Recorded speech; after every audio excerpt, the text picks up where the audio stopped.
Juggling 2 balls in one hand is a really fun trick, and it's also the key to juggling 4 balls. By the end of this tutorial, you'll learn one-handed juggling, troubleshooting techniques, and ways to switch from one hand to the other. Welcome to Juggling Gym, where my goal is to help you learn how to juggle and have fun doing it. Before I get started, I want to thank everyone who's watching the video and everyone who's already subscribed to the channel. If you aren't subscribed to the channel yet, you can just click right here and you'll never miss another juggling video from me. There are 2 main ways to juggle 2 balls in one hand. The first one is the fountain, where the balls move in a circle. And the second one is columns, where the balls move in 2 distinct lines. There are 3 important things to remember that apply to all of these patterns. First, make sure that you throw high enough till you have enough time to do the trick. Keep the balls on one side of your body. This is really important if you ever learn how to do 4 balls. And make sure to learn both tricks with both hands. This is also really important for 4-ball juggling. There are 2 ways to juggle a fountain pattern. The first way is where you throw on the inside and catch on the outside. To start the pattern, you're going to throw the first ball, which will be the red ball, and it's going to go into a circle like that. And then when the red ball peaks, you're going to throw the white ball in the same way. 1, 2. And you basically just use their momentum to keep the pattern going.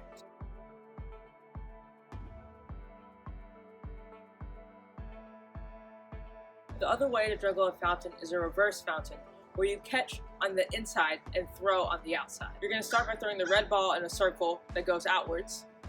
That's not a circle, which is part of the problem with this pattern. You got to really push it. Nope, that's not enough. Goes in a circle. There we go. And then once the red ball peaks, then you want to throw the white ball. Like that.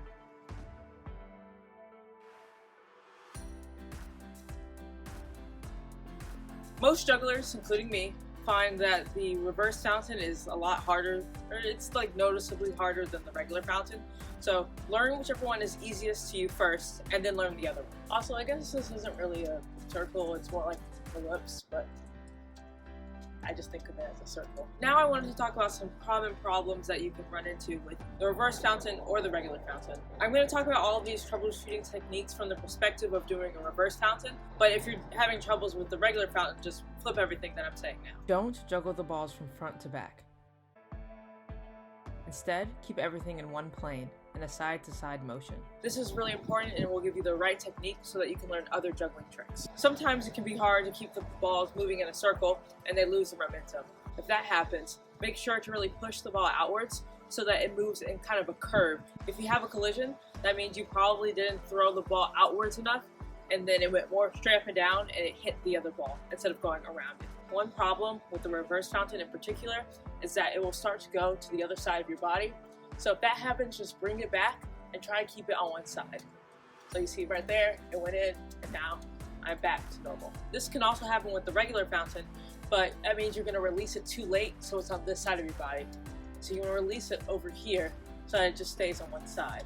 Now it's time to learn the next pattern, columns. Hold your hand out and imagine that there's a line going straight up. So one ball will always stay on one side of the line and the other ball will always stay on the other side of the line. To start, hold both balls like this, and then I'm going to throw the red one. I'm going to move my hand outward and just throw it up.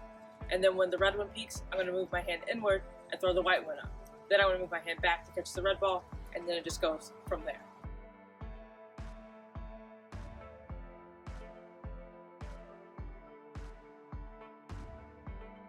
For columns, unlike a fountain, there's no natural momentum, so you're going to have to constantly push the balls upwards. The tricky part with columns is keeping them in 2 distinct lines and throwing them without any kind of spin. If you have trouble, just practice throwing the ball straight up without any spin. Next, I wanted to give you some tips about how to switch hands with one-handed juggling. This develops hand-eye coordination and it also makes it easier to practice 2 balls in one hand. To go from one hand to the other with the regular fountain, you're just going to throw both of them high and then switch to the other side. So throw, throw, and then you can do the fountain on the other side. To switch from a reverse fountain, you're going to give both of them an extra push so they land in the other hand, and then you're just going to start doing the reverse fountain on the other side. So push, push. To switch hands with columns, you're going to keep the balls in the order that they were already in. So throw, throw, and then just start doing columns in the other hand. So notice the ball still haven't crossed. You can also keep the balls in one hand and switch what pattern you're doing. So basically all you need to do is pick one ball and start juggling it in the new pattern that you want to switch to. So to go from a regular fountain to a reverse fountain, I'm just going to pick one, and then I'm just going to start juggling the other way. Switch.